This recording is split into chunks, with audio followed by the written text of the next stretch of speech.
All right, what is up, YouTube? It's your boy, I Sleep Too Late, and I just found this little paste spin here. So, a little bit of a context. The bot, the CDH skill bot that I developed, is finally out there, out of beta testing. It's out in the open. The main CDH server, which I will link in the comments, in the description, is using it. It's being implemented right now in the main CDH leagues, and it is awesome. People are playing. They're using the bot. It's working just fine.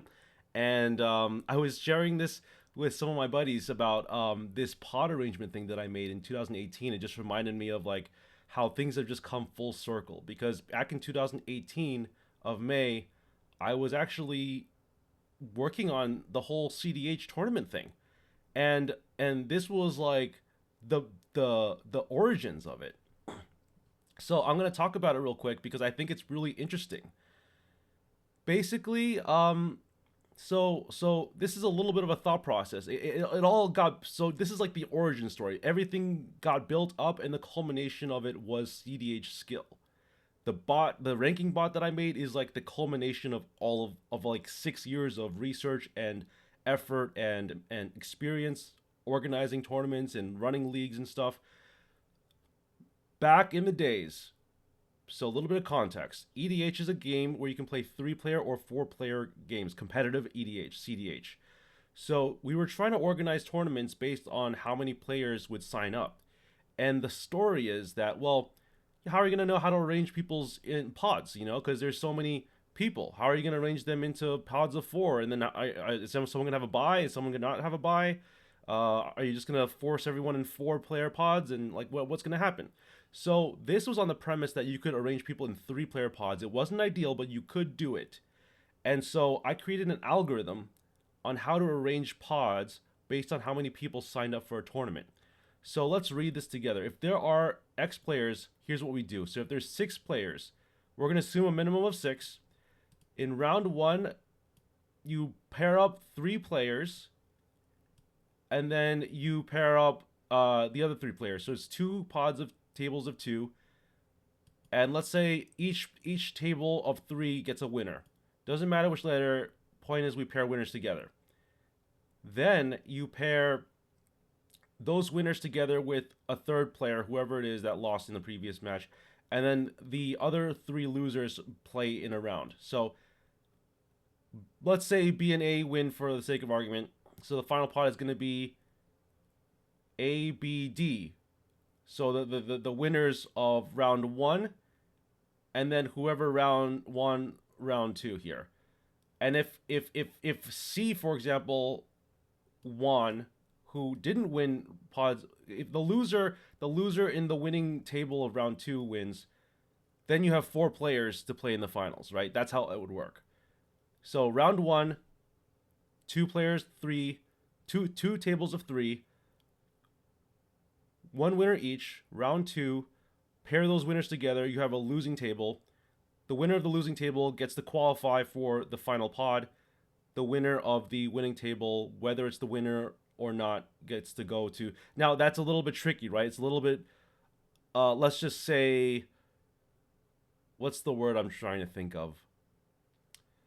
Debatable. It's controversial because you could have somebody winning round 1 and 2 and then lose on round 3, and they would have won like more times than, or equal amount of times than the person in, like, someone could lose round 1 and doesn't matter, then they win the winning table, and then they win the entire thing, right? So it's really like, I mean, this happens all the time in like Smash Melee tournaments. This happens where there's a losing bracket, and the person who wins the losing bracket goes on to win the entire thing. It's nothing that is new in the world of tournament organization. Moving on to 7. So if there's 7 players, you do the same as 6, but round 1 is 4 players, and so one table has 4 players and the other one is 3 players. So basically the same thing as setup as 6, but just 1 player. 8, same thing as 6 and 7, but round 1 is 4 and 4. So you just have 2 tables, 4 and 4 for 8. For 7, it's 4 and 3. And then for 9, it's very simple. 3 tables of 3 players. Winners advance to a final pot of 3. 10, same as 9, but you add a player to, so it's going to be a 1 4-player pod plus 3 2-player pods.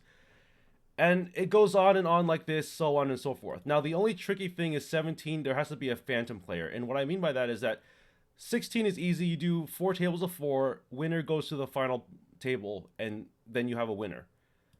Phantom player means that, well, you're going to have a fake person basically play in a league so that there's 18 of you. And the phantom player will just be like, will not count as a tournament. It's a little bit tricky, but I could not figure out, at the time I was doing this, I couldn't figure out how to deal with the 17 player problem.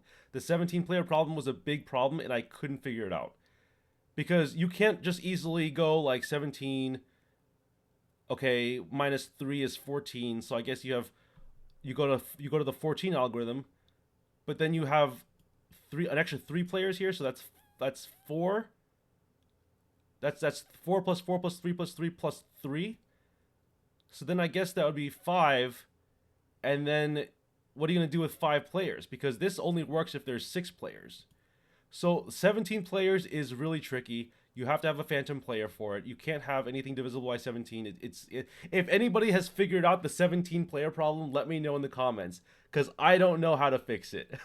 And it's been like 8 years now, right? It's been 7 or 8 years, and I still haven't been able to figure it out.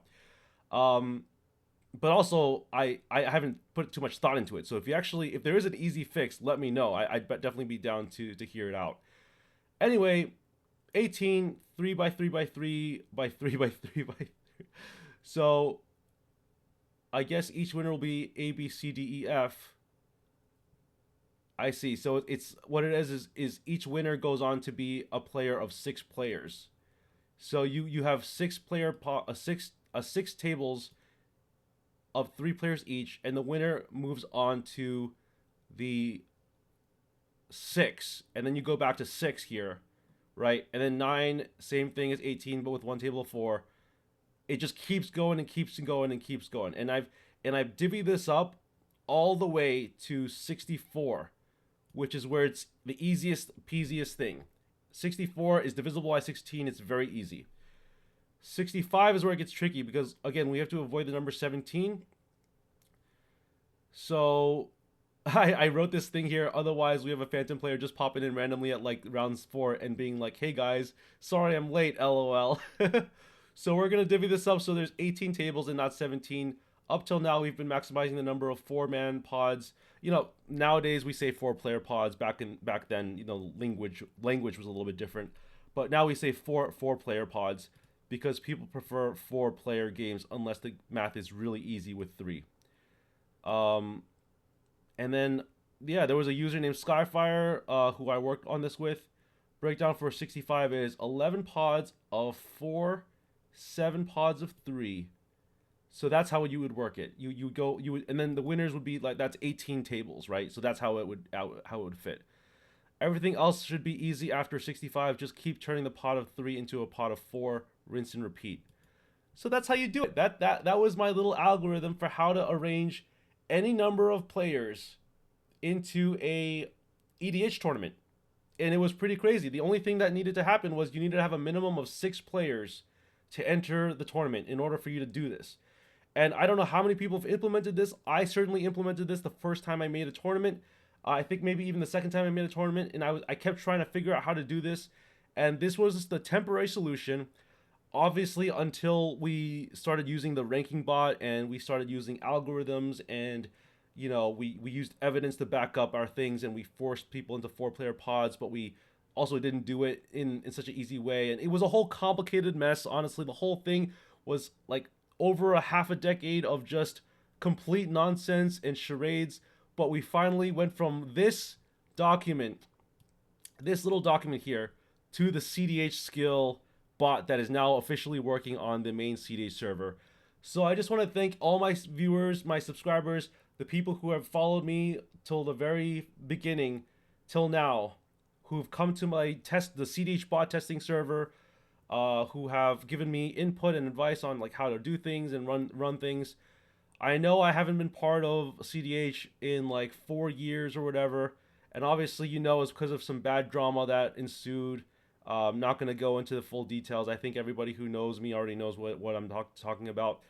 But it all came full circle. This is the origin story here, and the cEDH bot server, the cEDHSkill, open skill, all of that was like the ultimate boss level.